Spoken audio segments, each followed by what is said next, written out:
Welcome to इविट cash classes. और आज हम लोग क्लास 12 का क्लास रिकॉर्ड करने वाले हैं। तो क्लास 11th में हमने लगभग सारे कॉन्सेप्ट्स पूरे कर लिए।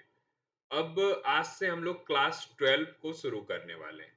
तो क्लास 12 को हम लोग मेनली दो भाग में डिवाइड करके पढ़ने वाले हैं। इसके स्पेसिफिक वैसे भी दो बुक्स हैं, एक मैक्रो और दूसरा मैक्रो। दोनों के प्रोनाउंसिएशन में तो ज्यादा अंतर नहीं है, बस स्पेलिंग का आप ध्यान रखना कि एम आई वाला एक मैक्रो होता है और एक एम ए वाला होता है। तो दोनों के बीच डिफरेंशिएट करेंगे और दोनों में हम लोग किस किस कंटेंट को पढ़ेंगे उसको हम लोग आगे देखेंगे। तो चलते हैं स्लाइड्स पे और फिर करते हैं शुरू। तो हम लोग सबसे पहला बुक जो पढ़ने वाले हैं वो मैक्रो है, एम आई वाला। तो एम आई सी आर ओ, इसको स्पेलिंग को ध्यान रखिएगा।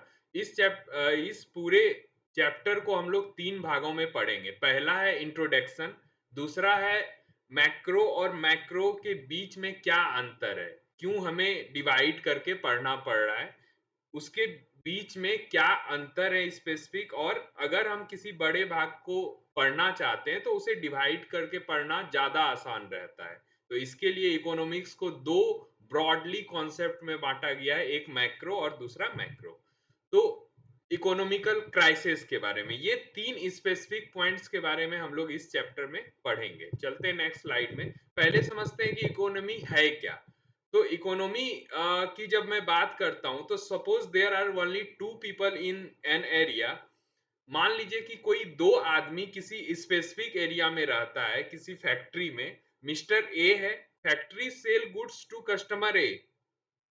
फैक्ट्री क्या करती है, कस्टमर ए को सामान बेचती है और उसके बदले उससे पैसे लेती है। तो इसे ही बिजनेस बोलेंगे और इसी से हमारा इकोनॉमी रन करता है। इसीलिए इसी को ब्रॉडली हम लोग इकोनॉमिक्स बोलते हैं कि किसी कंपनी ने किसी प्रोड्यूस गुड्स को प्रोड्यूस किया और उसे किसी बायर को सेल आउट किया और बायर ने उसके बदले उसे करेंसी दिया। इस पूरे ट्रांजैक्शन को इकोनॉमिक्स बोला जाता है। और इसी में हम लोग कॉन्सेप्ट्स पढ़ते हैं, डिमांड एंड सप्लाई का, कंज्यूमर बिहेवियर्स का, मैन्युफैक्चरिंग का पूरा कॉन्सेप्ट पढ़ते हैं। A also work in same factory as an employ. और एक चीज है कि ए जो है, मान लिया जाए कि उस फैक्ट्री में एक एम्प्लॉय के रूप में काम करता है, तो इसका मतलब वो उस फैक्ट्री में एक एम्प्लॉय की तरह काम करता है और वो उसके बदले पैसे लेता है। तो इस ट्रांजैक्शन को भी हम इकोनॉमिक्स में ही पढ़ते हैं। तो नेक्स्ट स्लाइड में देखते हैं कि मैक्रो इकोनॉमिक्स और मैक्रो में क्या क्या अंतर है। तो मैक्रो में हम क्या पढ़ेंगे कि किसी फैक्ट्री ने मान लिया जाए कोई गुड्स प्रोड्यूस किया। मान लो आपके घर में तेल आता होगा, मसाले आते होंगे, तो मसाला किसी कंपनी ने बनाया और आपको बेच दिया। आपने उसके बदले उसे पैसे दे दिए, दुकानदार को या उस कंपनी को, जो भी है दुकानदार के थ्रू वो पैसे कंपनी को चला जाता है। तो it studied behaviour of individual, इसमें हमने क्या पढ़ा, एक स्पेसिफिक आदमी यानी एक आदमी के बिहेवियर को पढ़ा, एक कस्टमर के बिहेवियर को पढ़ा। जहां हम किसी एक कस्टमर के बिहेवियर को पढ़ते हैं तो उसे हम मैक्रो बोलते हैं, यानी छोटा इकोनॉमिक्स। आप छोटे और बड़े में इसे डिवाइड कर लो, चीजें आसान हो जाएगी। छोटा इकोनॉमिक्स, बड़ा इकोनॉमिक्स। छोटा इकोनॉमिक्स का मतलब जहां हम किसी इंडिविजुअल कस्टमर के बारे में बात करते हैं, किसी इंडिविजुअल कस्टमर के बिहेवियर्स के बारे में बात करते हैं। और बड़ा इकोनॉमिक्स से मेरा मतलब है मैक्रो इकोनॉमिक्स। तो मैक्रो इकोनॉमिक्स में हम क्या पढ़ेंगे, हमने मैक्रो एम आई वाला पढ़ लिया कि एक इंडिविजुअल कस्टमर की जहां बातचीत हो रही हो, उसके बिहेवियर की बातचीत हो रही हो, तो उसे मैक्रो इकोनॉमिक्स बोलेंगे। और एम ए वाला मैक्रो इकोनॉमिक्स का मतलब है it studies behaviour of overall aggregates of economy, example all sector of an economy like firm, household, government and external sector. इसमें हम पूरे प्रोस्पेक्ट को पढ़ते हैं। पूरे प्रोस्पेक्ट से मेरा मतलब है इसमें हम लोग फैक्ट्रीज के बारे में भी पढ़ेंगे, फैक्ट्री में सामान बनाने में कितनी कॉस्टिंग पड़ती है उसके बारे में पढ़ेंगे, एम्प्लॉय को हम कितना सैलरी देते हैं, उससे कितना आउटपुट निकालते हैं, हमारा सामान जो हम कस्टमर को बेच रहे हैं उसकी साइकोलॉजी क्या है। इस पूरे कॉन्सेप्ट को जिस विषय के अंतर्गत हम लोग पढ़ते हैं वो मैक्रो है। तो सिंपल है कि किसी एक कस्टमर के बारे में जहां बात हो रही हो, किसी एक कंज्यूमर के बिहेवियर के बारे में बात हो रही हो, तो उसे मैक्रो इकोनॉमिक्स एमआई वाला बोलेंगे। और जहां पूरे प्रोस्पेक्ट की बात हो रही हो, वहां हम एम ए वाला मैक्रो इकोनॉमिक्स में पढ़ेंगे उसे। तो ये डिफरेंशिएट हो गया। अब पढ़ेंगे हम लोग ब्रांचेज ऑफ इकोनॉमिक्स। इकोनॉमिक्स में कितने तरह के ब्रांचेज हैं? तो पहला है मैक्रो इकोनॉमिक्स और दूसरा है macro economics. It is a branch of economics which studied behaviour of individual economic agent like individual producer, individual customer. ये जो ब्रांच है मैक्रो इकोनॉमिक्स का, इसमें हम किसी एक इंडिविजुअल पर्सन के बिहेवियर, उसके कंजम्पशन बिहेवियर, उसके प्रोडक्शन बिहेवियर और जितने तरह के इकोनॉमिकल बिहेवियर हैं उसके बारे में पढ़ते हैं। अब मैक्रो में हम पूरे कॉन्सेप्ट, यानी उसमें फैक्ट्रीज के बारे में भी पढ़ेंगे, फर्म के बारे में पढ़ेंगे, कंज्यूमर के बिहेवियर, प्रोडक्शन के बारे में, यानी पूरे कॉन्सेप्ट के बारे में मैक्रो इकोनॉमिक्स पे पढ़ेंगे। अब मेरे ख्याल से क्लियर हो गई होगी चीजें। छोटा इकोनॉमिक्स, बड़ा इकोनॉमिक्स। छोटा इकोनॉमिक्स यानी एम आई वाला, और बड़ा इकोनॉमिक्स एम ए वाला। एम आई वाला छोटा इकोनॉमिक्स किसी एक आदमी के बिहेवियर के बारे में बताता है, इकोनॉमिकल बिहेवियर के बारे में। और एम ए वाला यानी बड़ा वाला इकोनॉमिक्स हमें पूरे प्रोस्पेक्ट, यानी कंपनी ने जो माल प्रोड्यूस किया, कैसे किया, कितना कॉस्टिंग पड़ा, कितना रॉ मटेरियल का पड़ा, कहाँ मार्केट में ले जाने में कितना खर्च पड़ा, उसे बेचने में कितना खर्च हुआ, कस्टमर तक वो कैसे पहुंचा, कस्टमर उसे पसंद कर रही है, ये सारी चीजें बड़ा इकोनॉमिक्स के अंतर्गत हम पढ़ेंगे। चलते नेक्स्ट स्लाइड पे। Different between macro and macro economics. अब डिफरेंसेस जानेंगे। डिफरेंसेस वही है कि इंडिविजुअल के बारे में पढ़ते हैं, studies behaviour of individual producer and individual. किसी एक प्रोड्यूसर और किसी एक कंज्यूमर के बारे में अगर हम पढ़ रहे हैं, मान लिया जाए किसी एक फैक्ट्री के बारे में आप पढ़ रहे हो और एक कंज्यूमर के बिहेवियर के बारे में पढ़ रहे हो, तो ये छोटा इकोनॉमिक्स के अंतर्गत आ जाएगा। और बड़े इकोनॉमिक्स के अंतर्गत आ जाएगा ओवरऑल कॉन्सेप्ट। It cover. अब बड़े इकोनॉमिक्स में क्या क्या हम और कवर करने वाले? Market demand and market supply. Market में पूरे डिमांड और सप्लाई के कॉन्सेप्ट को पढ़ेंगे। Regulate inflation in economy. Inflation जो इकोनॉमी में है उसके बारे में भी पढ़ेंगे। Studied effect of decision taked by the government on and RBI. RBI और गवर्नमेंट द्वारा लिए गए डिसीजंस के बारे में भी पढ़ेंगे, क्योंकि इसका भी इंपैक्ट इकोनॉमी पे होता है। चलते नेक्स्ट स्लाइड में। Different production activity of government. Government के डिफरेंट एक्टिविटीज कौन कौन से हैं प्रोडक्शन को लेके? In this case, government companies produce different goods and services and sell to firm and household.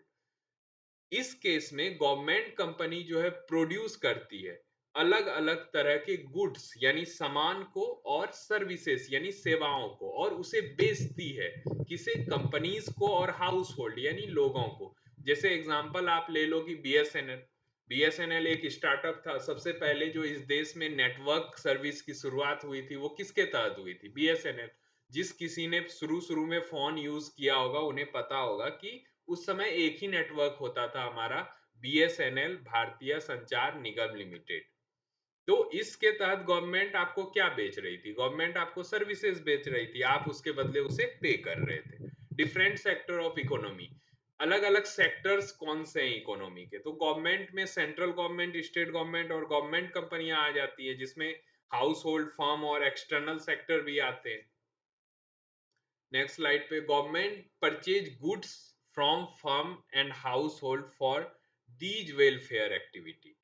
Government जो है वो परचेज करती है गुड्स, कहाँ? किसी फर्म से या हाउस होल्ड से, किसी वेलफेयर एक्टिविटीज के लिए। जैसे cement purchase by government for building road.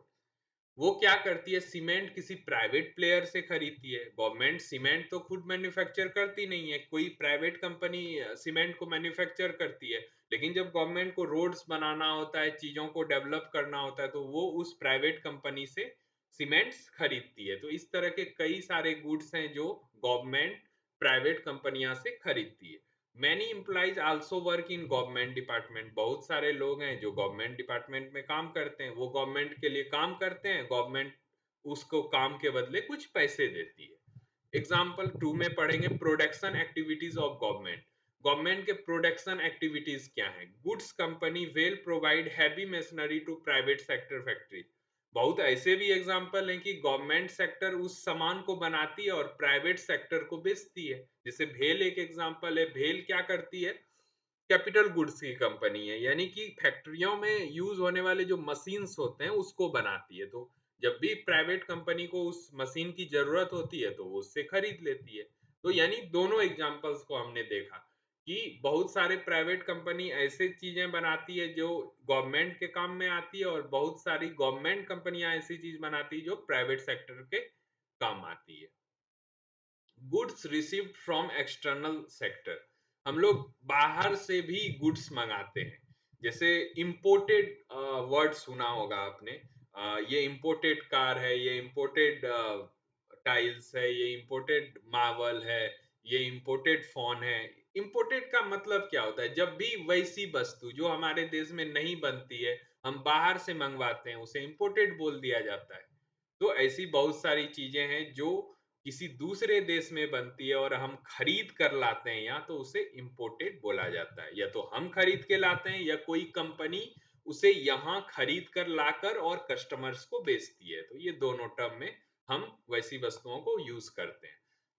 Good service provided to external sector, बहुत सारी ऐसी चीजें, अभी तो हमने बात की कि बाहर के देशों से हम लोग कौन से वस्तुओं को लाकर यूज कर रहे हैं। बहुत सारी ऐसी चीजें हैं जो हम भी तो यहाँ से दूसरे देश को बेचते हैं, चाहे वो गुड्स हो चाहे वो सर्विसेज हो।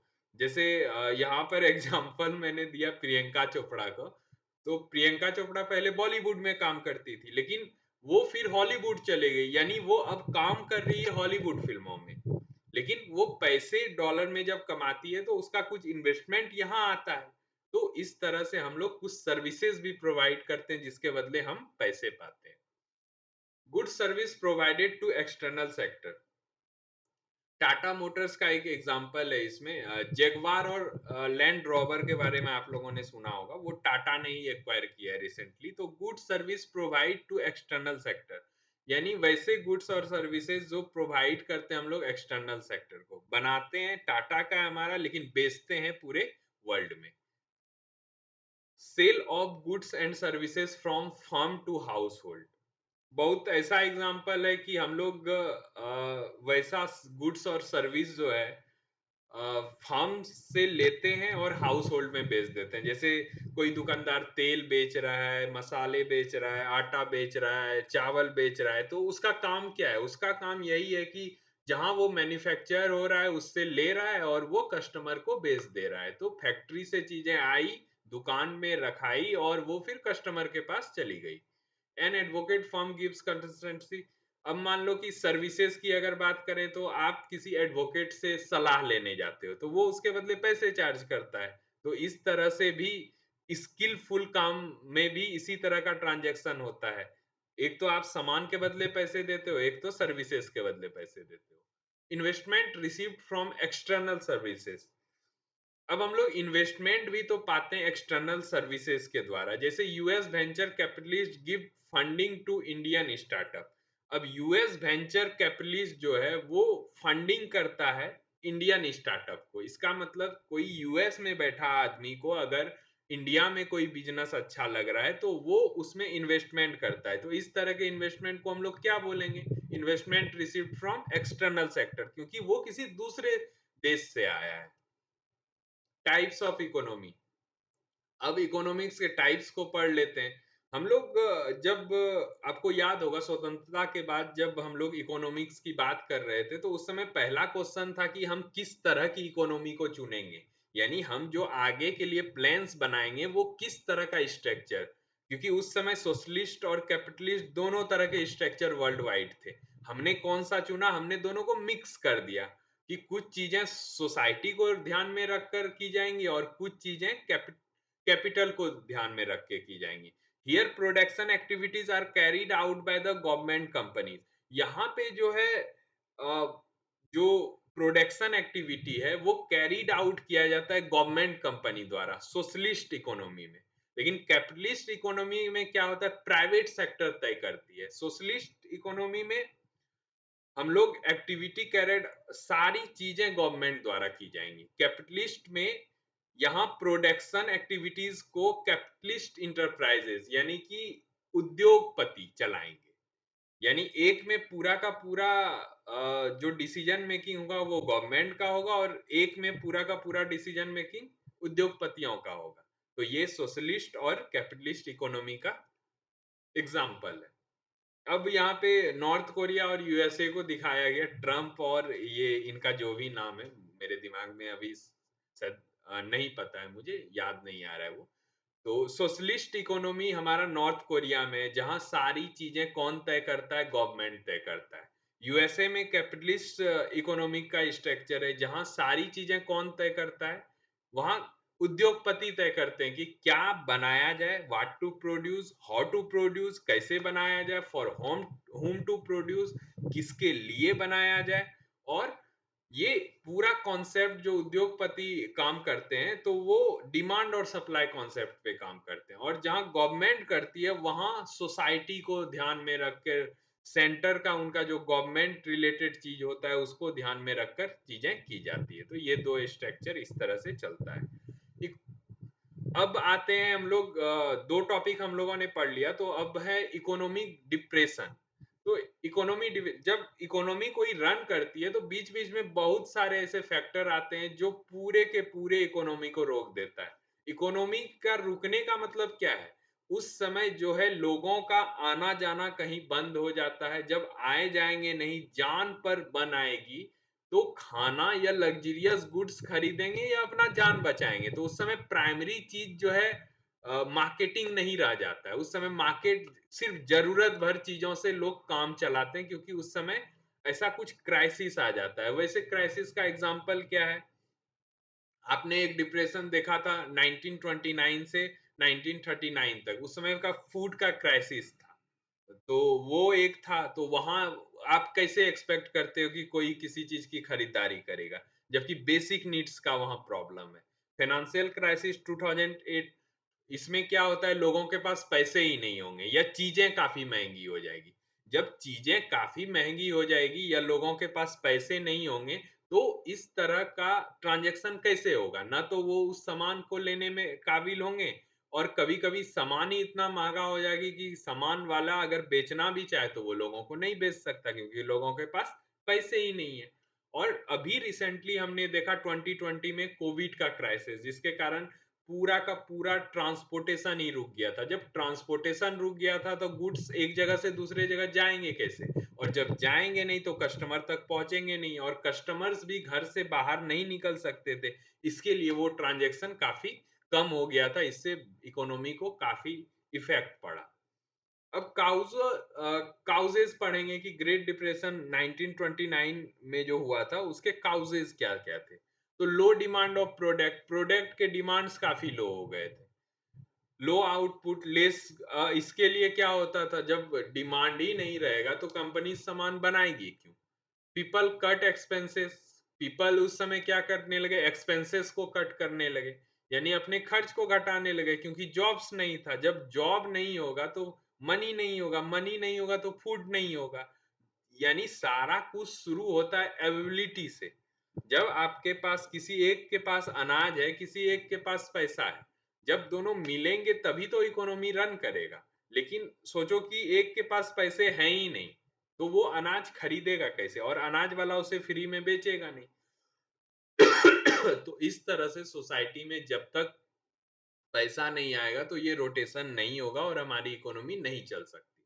व्हेन अकर्ड बिटवीन 1929 टू 29, वे अकर्ड नॉर्थ अमेरिका और यूरोप में हुआ था। और आप जानते हो नॉर्थ अमेरिका और यूरोप में अगर कुछ क्राइसिस आता है तो उसका इम्पैक्ट पूरे वर्ल्ड वाइड होता है, क्योंकि उनका वर्ल्ड वाइड पूरा बिजनेस रिलेशंस बना हुआ है और उनका डॉलर जो है डोमिनेट करता है पूरे ग्लोबल इकोनॉमी। तो इस चैप्टर में हम लोगों ने तीन ओवरऑल कॉन्सेप्ट को पढ़ा। पहला तो मैक्रो और मैक्रो के बीच का अंतर पढ़ा, इंट्रोडक्शन पढ़ा इकोनॉमिक्स के बारे में, फिर इकोनॉमिकल क्राइसिस के बारे में पढ़ा। अब क्लास 12 में आगे हम लोग कैलकुलेटिव इकोनॉमिक्स की तरफ जाने वाले हैं, जहाँ थोड़ा कैलकुलेशन होगा। अभी तक हम लोग ने जो भी पढ़ा वो सारा थ्योरी बेस्ड था, अब हम लोग कैलकुलेट करेंगे, यानी कि मैथ और इकोनॉमिक्स को ऐड करके अब पढ़ा जाएगा। चार्ट्स पढ़ेंगे, यानी लॉजिकल वे में, कैलकुलेटिव वे में। तो मेरे ख्याल से आप लोगों को चीज़ें इंटरेस्टिंग लग रही होगी और इंटरेस्टिंग अगर लग रही है तो इस पीडीएफ का एक बार फिर से आपको बता देता हूँ कि इस पीडीएफ का फ़ायदा क्या है। इस पीडीएफ का फ़ायदा ये है कि ये पिक्चर और वर्ड का कॉम्बिनेशन है। पिक्चर और वर्ड का कॉम्बिनेशन ना चीज़ों को समझने में एकदम आसान कर देता है। और जब भी आप रिवीजन करोगे क्लासेस का तो इसको सिर्फ आप स्क्रॉल डाउन करोगे तो पूरा का पूरा कॉन्सेप्ट आपके दिमाग में घूम जाएगा। तो मैं बता देता हूँ आपको कि ये पीडीएफ आप कहाँ से डाउनलोड कर सकते हो। इसके लिए थोड़ा तो मेहनत हमने किया है। तो अगर आपको पीडीएफ अच्छा लगे तो नीचे कमेंट्स में लिखो और अच्छा नहीं भी लगे तो क्या इम्प्रूवमेंट और कर सकते हैं उसके बारे में लिखो। तो आपको पहले सीधा गूगल पे जाना है, मैं शुरू से बता देता हूँ। गूगल पे आप गए, आपको टाइप करना है www.evitcash.co.in। आप जब इसे क्लिक करोगे आपको साइट पे जाना है और साइट पे जाने के बाद होम पेज पर ही जब स्क्रॉल डाउन करोगे आप तो यहाँ पे आपको इकोनॉमिक्स जोन मिलेगा, जहाँ लेफ्ट हैंड साइड पे क्लास 11 का पूरा क्लास है और राइट हैंड साइड पे क्लास 12 का। आगे आने वाले समय में यहाँ पूरा क्लासेस होगा। तो यहाँ पे आज हमने पढ़ा चैप्टर 1, तो चैप्टर 1 पे क्लिक करेंगे और ये आपके सामने पीडीएफ खुल जाएगा जिसे आप यहाँ से डाउनलोड कर सकते हो। तो ये आज का पूरा क्लास था, क्लास 12 का चैप्टर फर्स्ट, जहाँ हम लोगों ने इंट्रोडक्शन पढ़ा मेनली मैक्रो और मैक्रो के बारे में। आगे हम लोग कंज्यूमर बिहेवियर पढ़ेंगे जो मेरे ख्याल से 11-12 का सबसे बड़ा चैप्टर है, कंज्यूमर बिहेवियर। और कंज्यूमर बिहेवियर को अगर आप समझ गए अच्छे से, उसके चार्ट्स को समझ गए, तो फिर आप एकदम से क्लियर हो जाओगे इकोनॉमिक्स में। और ये कॉन्सेप्ट आगे भी पढ़ने को मिलेगा आपको, बैचलर आप करोगे, आप मास्टर्स करोगे, वहां भी पढ़ने मिलने वाला है। तो ध्यान से आप इस चीज को पढ़िएगा। और ये क्लास अगर आपको अच्छा लग रहा है तो मतलब शेयर कर दीजिए, सब्सक्राइब कर दीजिए, कमेंट कर दीजिए और अगर कुछ लगता है इम्प्रूवमेंट की जरूरत है तो वो भी कमेंट्स में लिखिए। मिलते हैं अगले क्लास में, तब तक के लिए बाय।